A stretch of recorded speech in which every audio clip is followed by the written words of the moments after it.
सोनू एक कबाड़ी था। वो घरों के कबाड़ इकट्ठा करके फरोख्त किया करता था। उसे मजबूरन ये काम करना पड़ता था। सब इतने अच्छे कपड़े पहनते हैं, मालूम नहीं मेरी जिंदगी में अच्छे कपड़े कब नसीब होंगे। लगता है जिंदगी कबाड़ों के बीच ही गुजर जाएगी।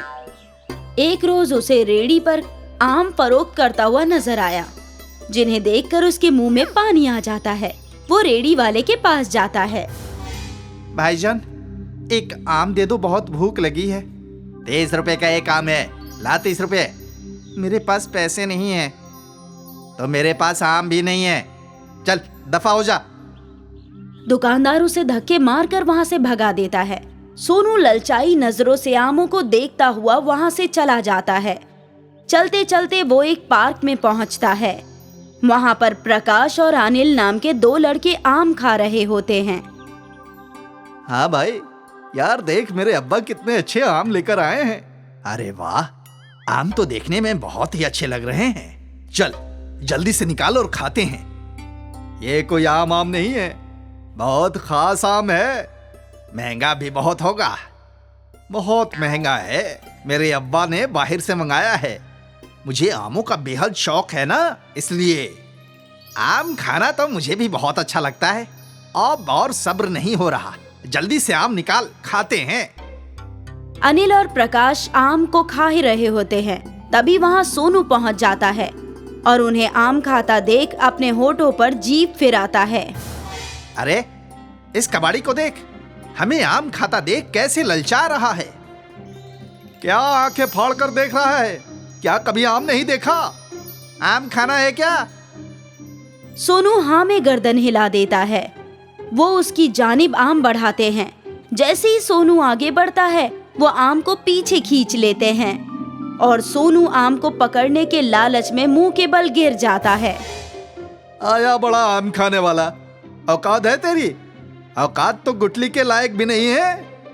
कितना महंगा आम है, इसकी खुशबू लेना भी महंगा पड़ सकता है तेरे को। प्रकाश और अनिल उस पर हंसते हैं। सोनू वहां से मायूस होकर निकल जाता है और कंधे पर अपनी कबाड़ की बोरी लटकाकर चल देता है। चलते चलते उसे एक साधु बाबा नजर आते हैं, जो बेहोश होकर जमीन पर गिरे हुए होते हैं। वो उन्हें देखकर उनके पास दौड़कर जाता है। बाबा, क्या हुआ? आप बेहोश कैसे हो गए? मुझे इन्हें पानी पिलाना चाहिए। सोनू भागा भागा पास के दरिया से पानी लेकर आता है और साधु बाबा के मुंह पर छिड़कता है। साधु बाबा को होश आ जाता है। सोनू को अपने पास देखकर साधु महाराज उससे कहते हैं, कौन हो तुम और यहाँ क्या कर रहे हो? और मैं जमीन पर कैसे गिरा? मुझे कुछ याद नहीं है।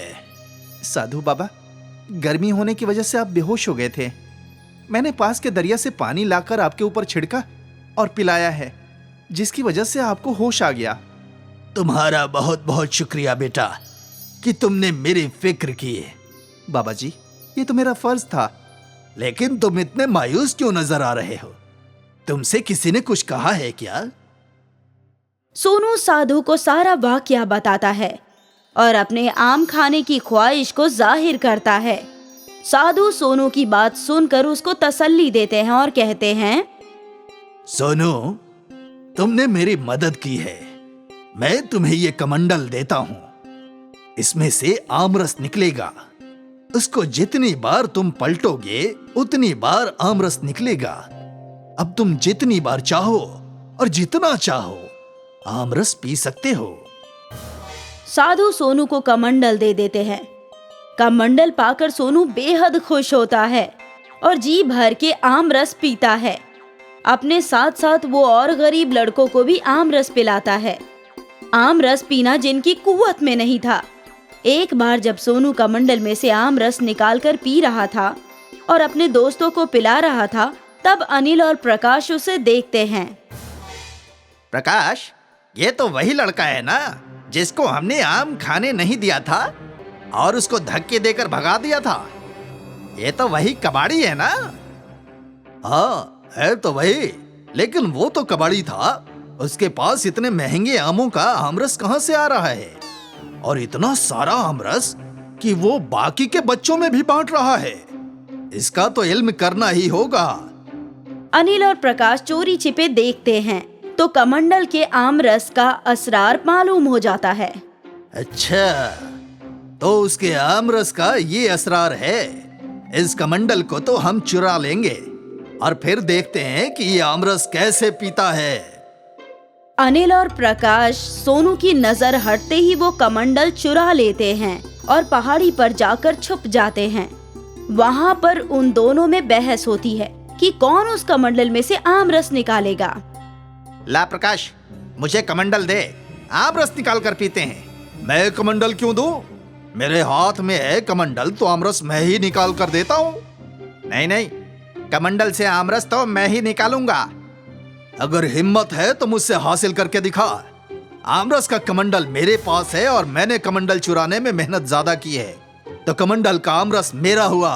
मैं तुझे थोड़ा सा दे दूंगा। प्रकाश और अनिल उस कमंडल के लिए आपस में झगड़ा करने लगते हैं। तभी कमंडल उनके हाथ से गिर जाता है और आमरस बाहर गिरना शुरू होता है। जितनी बार वो पहाड़ी से टकराता है उतनी मर्तबा कमंडल से आमरस निकलता है, जिसकी वजह से वहाँ सैलाब आ जाता है। मैंने कहा था ना, कमंडल मुझे दे दे, मैं इसमें से अच्छी तरह से आमरस निकाल लूंगा। लेकिन तू है कि मेरी सुनता ही नहीं। अब जितनी मर्तबा ये पहाड़ी से टकराता है उतनी मर्तबा इससे आमरस निकलता का निकलता जा रहा है। इसी तरह ये निकलता रहा तो सैलाब आ जाएगा। अब मुझे क्या मालूम था इसका जादू इतना ज्यादा चलेगा कि सैलाब आने की नौबत आ जाएगी। देखते ही देखते पूरा मोहल्ला आमरस के सैलाब में डूब जाता है। सभी लोग उस आमरस में तैरते हुए नजर आते हैं। सबके घरों में आमरस पहुंच जाता है। जैसे ही सोनू को आमरस के सैलाब की वजह का अंदाजा होता है, वो उस कमंडल को तलाशने के लिए निकल जाता है। वो सैलाब में चलता हुआ कमंडल के पास पहुंच जाता है। इस कमंडल के आमरस से तो सैलाब ही आ गया। इस सैलाब को कुछ भी करके मुझे खत्म करना ही होगा, नहीं तो सब कुछ तबाह हो जाएगा। सोनू उस कमंडल को अपने हाथ में लेता है और कमंडल से कहता है, कमंडल कमंडल, इस आमरस के सैलाब को वापस अपने अंदर ले लो। अगर तुम इसी तरह आमरस को बाहर करते रहोगे तो पूरी दुनिया ही इस आमरस में डूब जाएगी। तुमसे गुजारिश है कि इस आमरस को अपने अंदर वापस ले लो।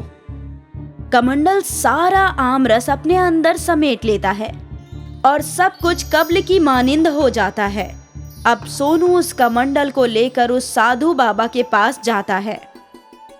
साधु बाबा, इस कमंडल की अब कोई जरूरत नहीं है। इस कमंडल की वजह से तो पूरा आम का सैलाब ही आ गया था। मुझे तो बस थोड़ा सा आमरस चाहिए। मैं नहीं चाहता कि इस कमंडल के आमरस से फिर से कोई परेशानी हो। तो तुम क्या चाहते हो ये बताओ। साधु बाबा, मैं आपको ये कमंडल वापस करना चाहता हूँ। आप इस आमरस के कमंडल को वापस ले लीजिए ताकि आगे कोई परेशानी ना हो। ठीक है, ये कमंडल तो मैं वापस ले लेता हूं, लेकिन हाँ, जब भी तुम्हें आमरस पीने का दिल करे तो तुम मेरे पास आ जाना। मैं इस कमंडल से तुम्हें बहुत सारा आमरस पिला दूंगा।